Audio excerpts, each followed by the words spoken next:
고대 그리스 철학자 디오게네스에게는 이제 재미있는 일화들이 많이 있는데 그 중에 대낮에도 이렇게 등불을 들고 다니는 일화로 유명합니다.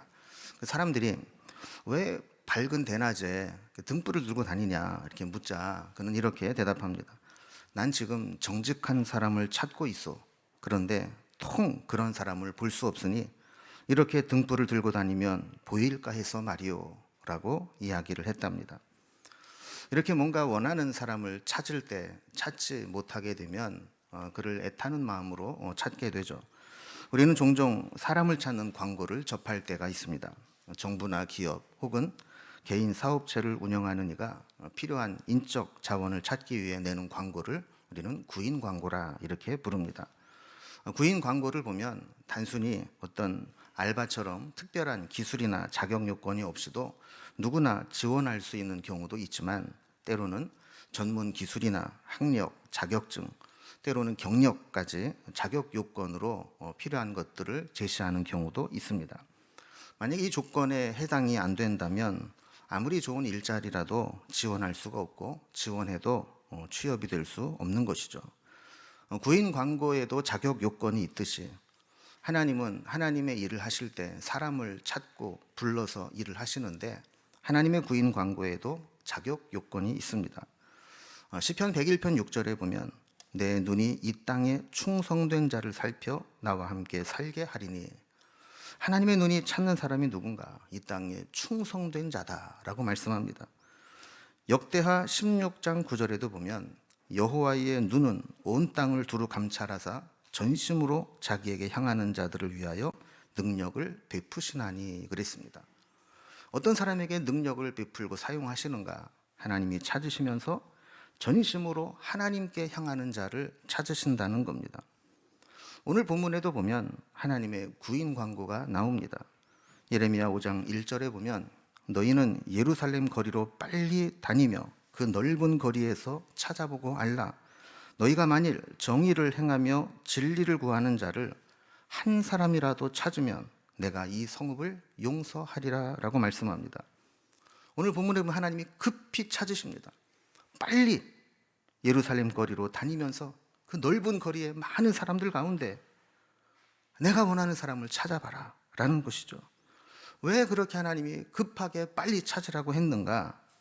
하나님의 심판이 임박하기 때문인데 그 한 사람을 찾느냐 못 찾느냐에 따라서 예루살렘 성에 하나님이 심판을 내리기도 하시고 거두기도 하신다라는 것입니다.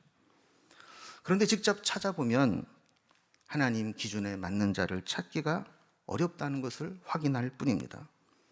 우리가 흔히 사람이 없어 이런 얘기를 할 때가 있어요. 진짜 사람이 없다는 얘기가 아니라 내게 원하는 사람, 내 필요에 맞는 사람, 그 일의 적임자, 믿고 맡길 사람을 찾기가 어렵다는 겁니다. 하나님도 마찬가지입니다.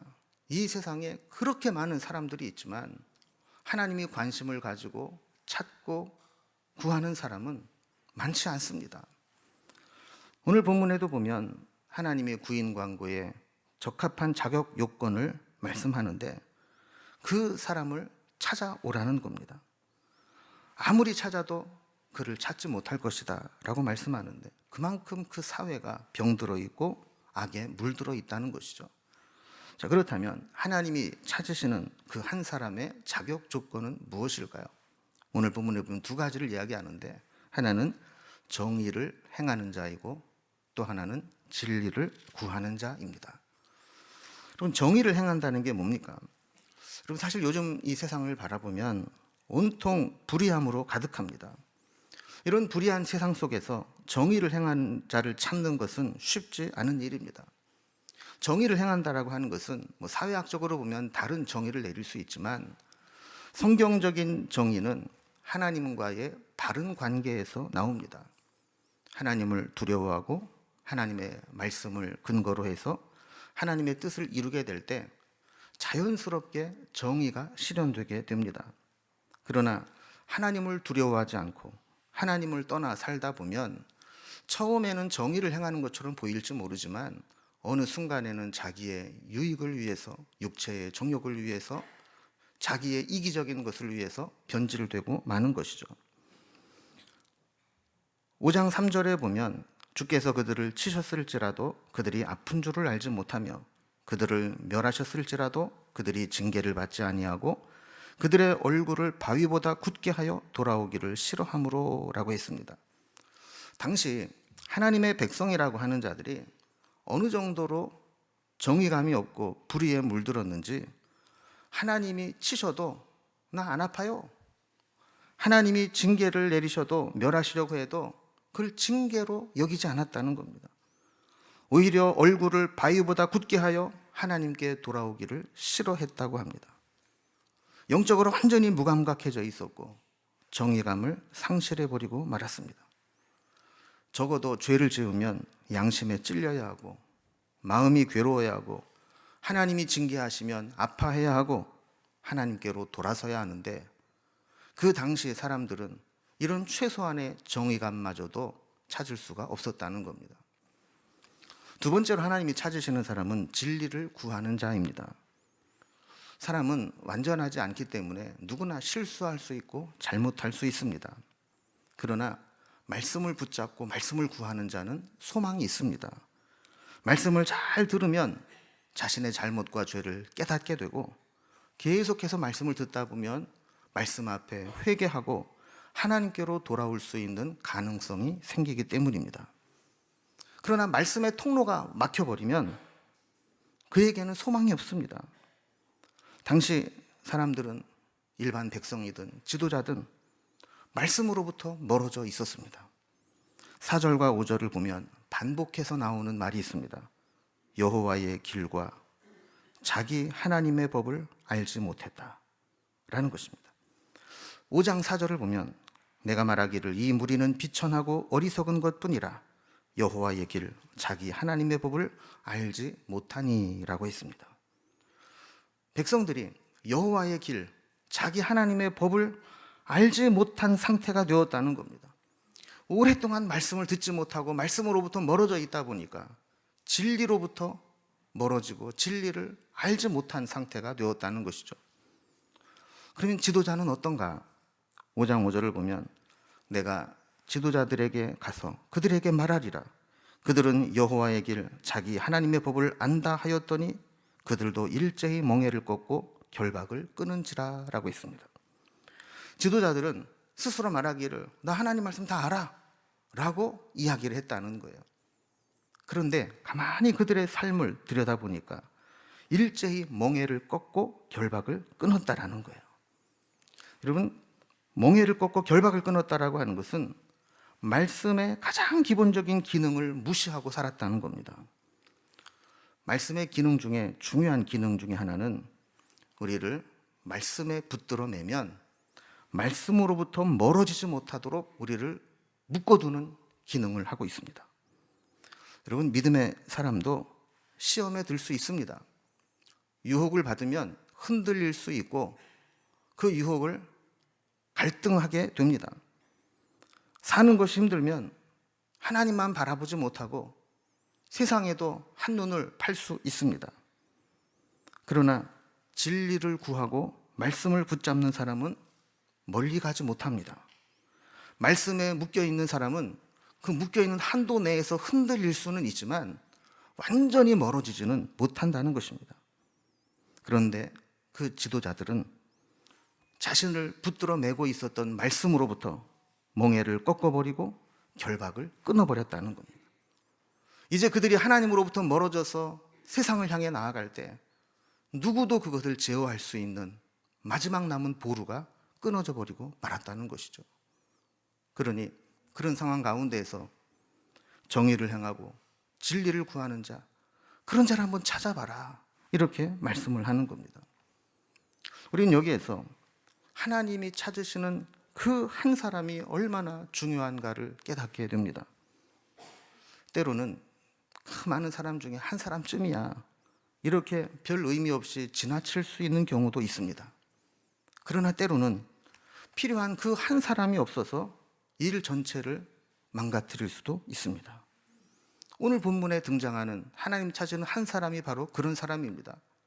하나님의 기준에 합한 정의를 행하고 진리를 구하는 자 한 사람만 찾으면 그 예루살렘의 심판이 유보되는데 그 한 사람을 찾지 못해 결국 예루살렘의 존망이 결정된다라는 것입니다.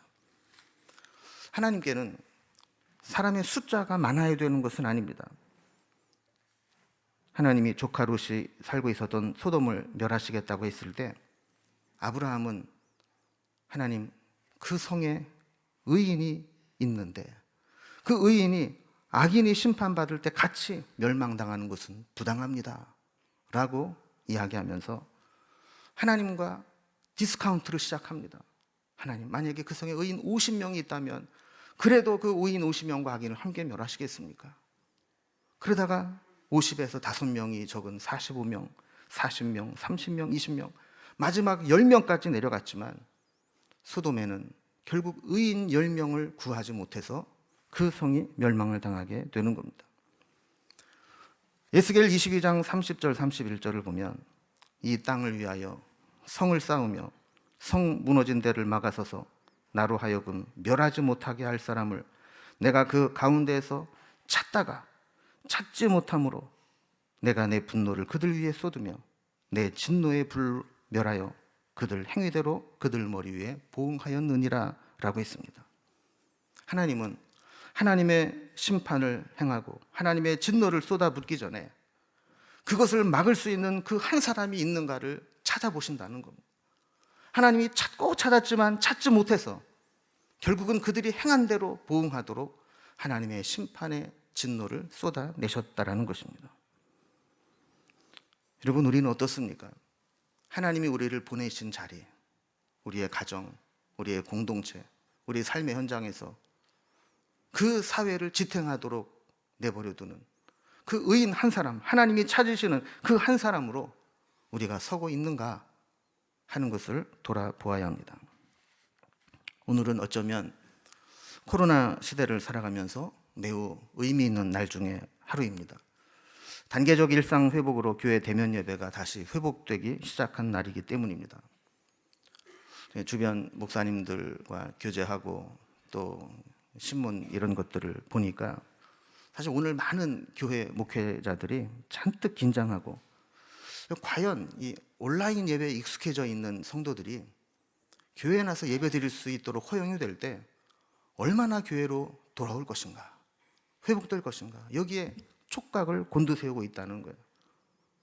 오늘 출석하는 교인들의 숫자를 세보면 앞으로 어떻게 될 것인가를 대충 가늠할 수 있기 때문이라는 것이죠. 여러분, 돌아보면 지난 2년 가까운 시간 동안 이 코로나의 위력은 대단했습니다. 지구촌 전체를 멈추게도 했고 우리의 삶의 모든 영역을 송두리째 바꾸어 버렸습니다. 코로나는 긴 터널을 통과해 지나가는 것과 같습니다. 우리가 마치 터널을 들어가기 전에 풍경이 다르고 터널을 지나가면서 터널 주변에 어둡고 긴 터널을 보는 것이 다르고 터널을 지나고 나면 그 새롭게 펼쳐지는 풍경이 다른 것과 마찬가지로 코로나라고 하는 긴 터널은 그 코로나 이전의 세상과 코로나를 지나는 상황과 코로나가 끝나고 우리를 기다리고 있는 세상은 전혀 다른 모습이 되는 것입니다. 우리는 코로나라고 하는 어둡고 긴 터널을 통과하며 지금 저 앞에 불빛이 보이면서 이제 터널이 끝나가는구나, 이제 저곳까지만 가면 터널을 빠져나갈 수 있겠구나 라는 기대감을 갖는 것과 같이 단계적 일상 회복으로 들어가면서 그런 코로나가 끝날 수 있을 것 같다라고 하는 기대를 품을 수 있게 되는 상황입니다. 그러나 한 가지 알아야 될 것은 터널을 지나오면 다시 터널 이전의 장소로 돌아갈 수 없듯이 코로나가 끝난 포스트 코로나는 코로나 이전에 코로나 없었던 세상으로 회귀하는 것이 아니라는 것입니다. 우리는 코로나가 종식된다 해도 코로나로 인해 생겨난 익숙해진 뉴 노멀과 한동안 함께 살아갈 수밖에 없습니다. 그리고 코로나 이후의 세상은 우리가 생각하지 못한 변화들을 강요하는 세상이 될 것입니다.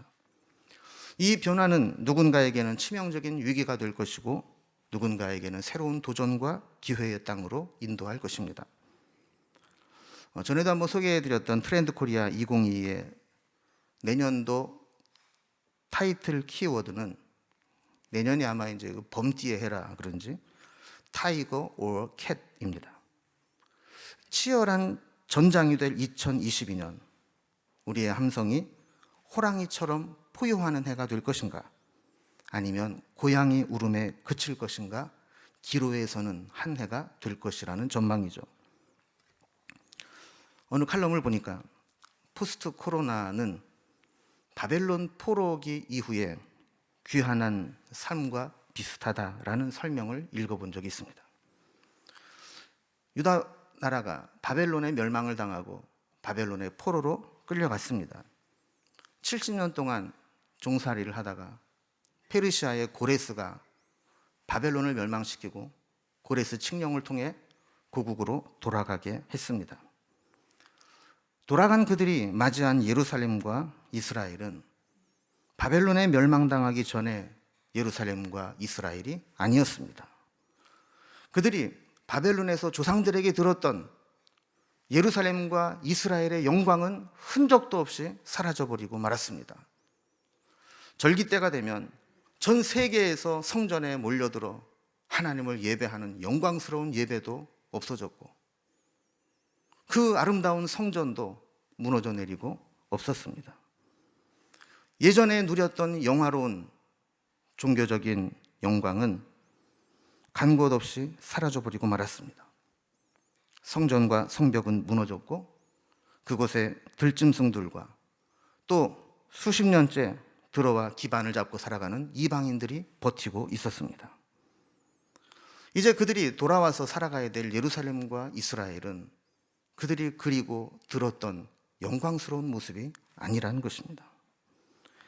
귀환한 백성들은 힘을 모아 성전을 다시 건축해야 했고 성벽을 쌓아야 했고 거주하며 방해하는 자들과 싸워서 그들과 극복해야 했고 다시 신앙의 공동체를 세워나가기 위해 그들의 편안하고 안락한 삶을 포기해야만 했습니다. 코로나 이후에 우리의 신앙도 마찬가지입니다. 코로나가 끝나고 없어졌다고 해서 우리가 코로나 이전에 신앙생활했던 모습 그대로 돌아갈 수는 없습니다. 코로나 역시 우리 신앙을 다시 세워나가야 하는 숙제를 남겨두었습니다. 그래서 우리의 과제는 복귀가 아니라 복구다라는 말이 있습니다. 단순히 과거로의 회귀나 복귀가 아니라 우리의 잃어버린 신앙의 루틴을 회복하고 다시 영적으로 무장하고 흐트러진 우리의 심령을 다시 말씀으로 복구해야 되는 사명이 남게 되었다는 것이죠. 그래서 지금 이 시점을 코로나로 위축되었던 우리 신앙에서 부흥과 회복의 반전의 모멘텀으로 삼아야 할 때입니다.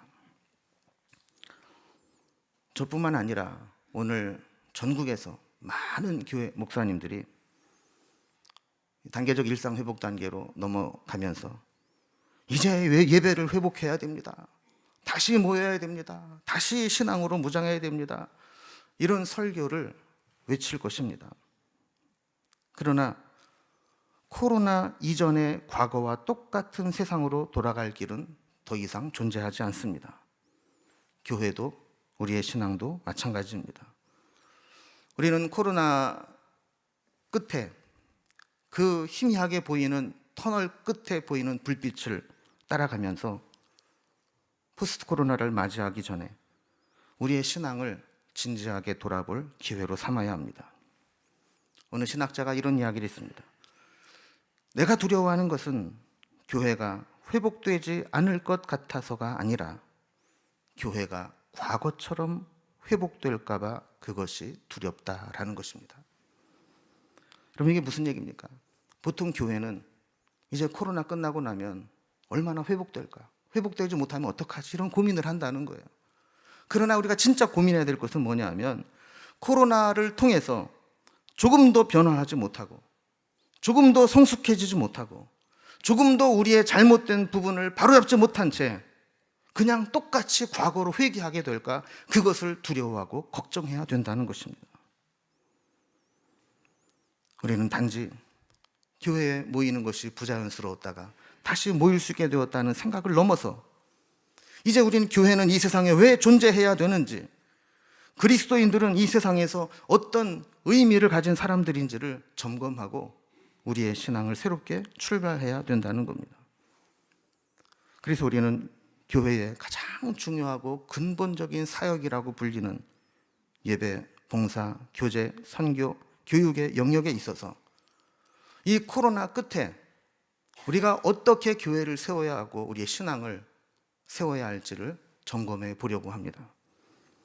먼저 첫 번째, 예배입니다. 우리는 코로나로 인해 교회에 함께 모여 예배 드리는 것만이 예배를 드릴 수 있는 유일한 방법이 아니라는 것을 경험했습니다.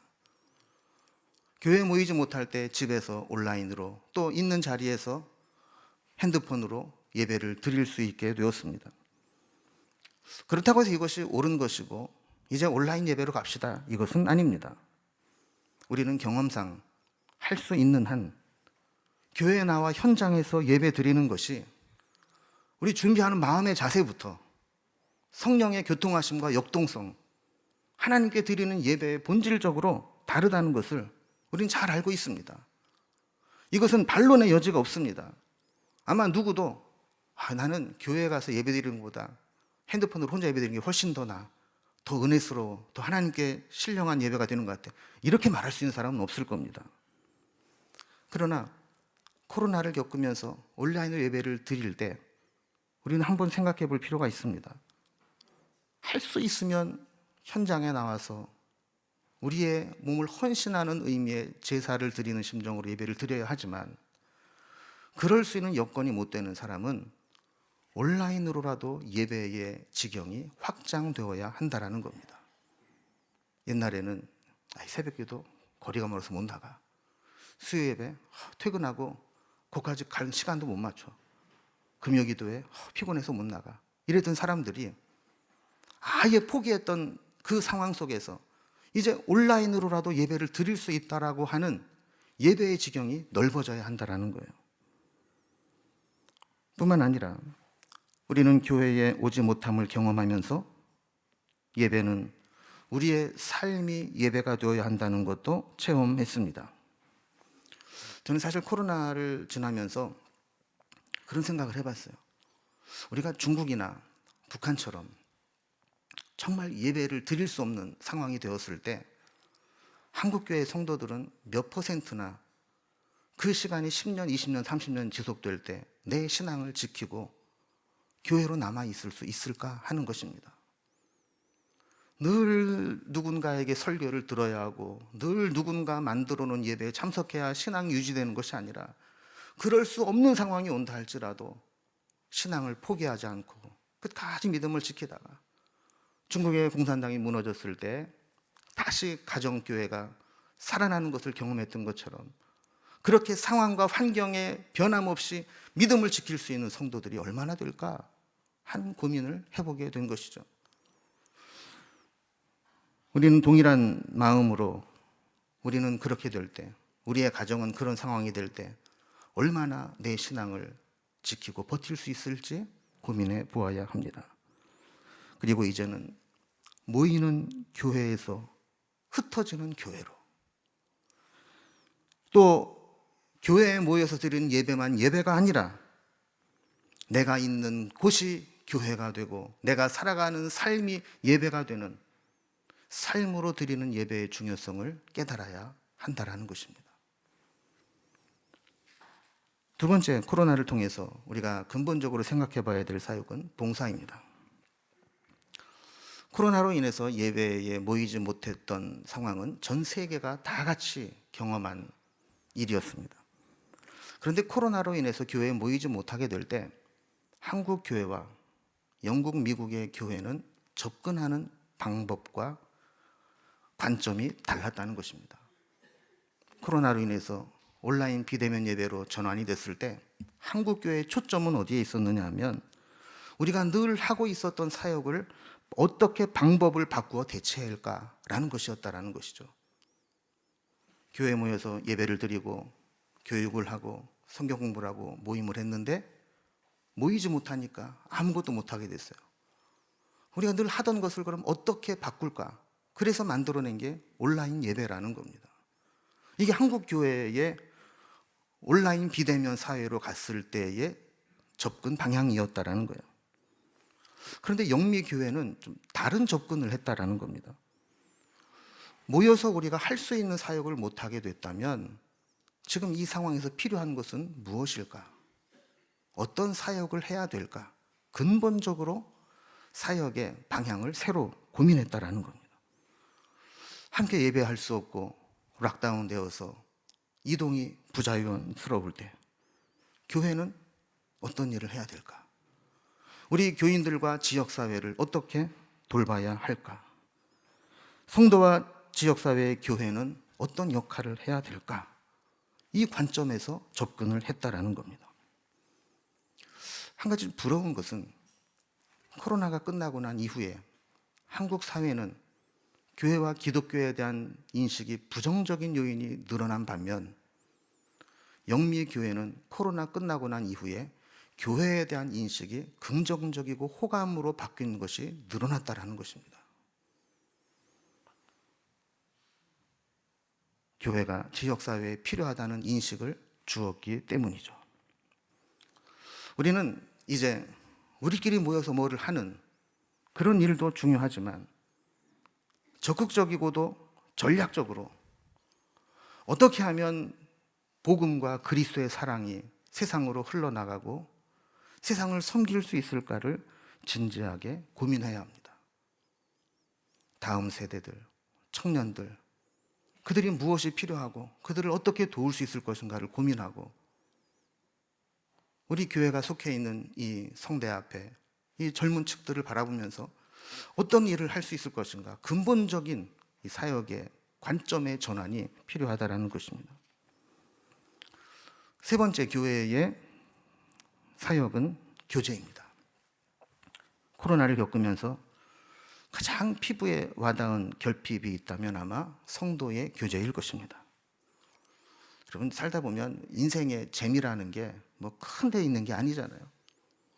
마음에 맞는 사람들 만나서 밥도 같이 먹고 스킨십도 좀 하고 얼굴도 보고 그동안 어떻게 지냈는지 말도 좀 하고, 그게 사람 사는 재미 아니겠습니까? 근데 사회적 거리두기를 통해 이것이 중단되니까 얼마나 답답합니까? 특히 나는 이야기한다, 고로 존재한다 라는 명제를 가지고 사는 분들에게는 이 고립감이라는 것이 보통 답답한 게 아닙니다. 이제 이 코로나가 지나고 나면 다시 소모임도 회복이 될 것이고 우리 교회 안에서 이런저런 모임들이 다시 시작이 될 것입니다.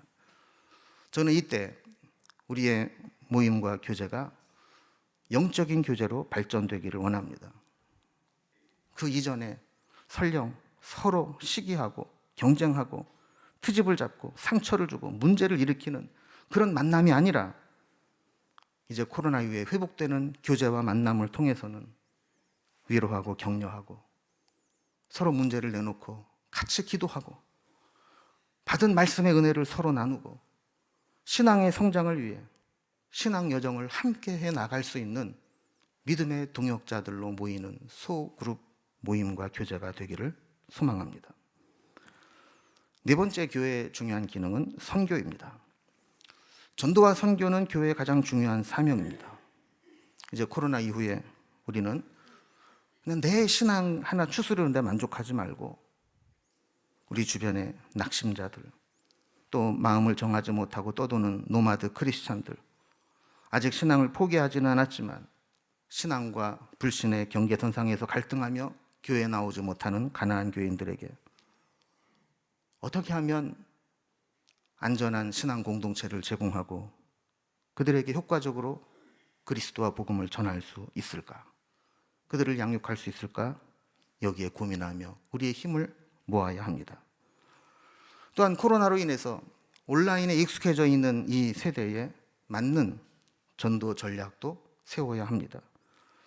대면의 사람들에게 전도하는 것이 오히려 불편하게 느껴지는 이 세상 속에서 우리 교회에서 만든 영상 콘텐츠들에 늘 광고하는 것처럼 조댓구할 운동, 좋아요, 댓글, 구독, 알림 설정을 독려하는 운동을 통해서 이 유튜브 알고리즘이 스스로 우리의 영상 콘텐츠들을 소개하고 또 전달할 수 있는 그런 방법들을 적극 활용해야 합니다. 마지막 5번째, 교육입니다. 주일에 텅 빈 주일학교 예배실, 그리고 예배 끝나고 밑에 내려가면 연못가에 제잘거리고 있는 우리 아이들의 흥겨운 소리가 들리지 않습니다. 얼마나 안타까운지 모릅니다. 언제쯤 우리 아이들이 다시 교회로 돌아와서 마음껏 뛰놀고 예배드릴 수 있을까? 또 그 아이들을 둔 부모들은 언제쯤 마음 놓고 아이들을 데리고 교회에 나와서 함께 북적이는 모습을 보일까? 이것이 어떻게 보면 가장 중요한 숙제입니다. 지금 교육부서는 온라인으로 예배하고 있기는 하지만 빨리 우리 아이들이 교회에 나와서 마음껏 예배할 수 있는 날이 오도록 기도하고 기다리고 준비할 뿐입니다. 애굽에서 탈출해서 가나안 땅으로 가는 여정을 기록한 것을 출애굽기라고 부르는 것처럼 우리는 하루하루 코로나에서 벗어나 코로나 이후에 새로운 세계로 향해 나아가는 출코로나기를 써내려가고 있습니다. 이때 우리는 어떤 믿음의 사건들을 기록할 것인지 결정하며 살아가야 합니다. 우리는 다시 가나안 땅에 들어가듯 코로나 이후로 회복된 세상을 살아가게 될 텐데 그 회복이 어떤 회복이 될 것이라고 기대하는지 고민해 보아야 합니다. 단지 예배에 모이는 회집 인원과 헌금의 숫자적 회복인지 아니면 아까 고민했던 것과 같은 우리의 신앙의 본질적 회복이 이루어지는 회복인지 이것이 중요한 것입니다. 성경에 보면 하나님은 구원의 문제에 있어서는 모든 사람의 구원에 이를 수 있도록 숫자를 중요하게 여기시지만 하나님의 일을 하실 때에는 사람이 많다고 많은 사람으로 일하시는 것이 아니라는 것을 알게 됩니다. 하나님 마음에 합한 자, 하나님 믿을 만한 자, 그 자를 소수를 택해서 일하실 때가 많습니다. 우리는 코로나 이후에 부흥과 회복이 나로부터 이루어졌으면 좋겠다라는 소망을 품었으면 좋겠습니다. 코로나 이후에 내 신앙의 본질이 나부터 회복되고 하나님이 원하시는 모습으로 나부터 변화됐으면 좋겠다라는 소망을 품었으면 좋겠습니다. 그리고 나 한 사람으로부터 우리의 가정이 달라지고 우리 교회 공동체가 달라지고 나를 보내신 그 삶의 자리가 달라지고 이 사회가 달라지는 꿈을 꾸면서 하나님이 찾으시는 한 사람, 나로부터 시작되는 그 부흥의 역사, 믿음의 출 코로나기를 우리 공동체가 함께 멋지게 써내려가는 공동체가 되기를 주님의 이름으로 기원합니다. 기도하겠습니다.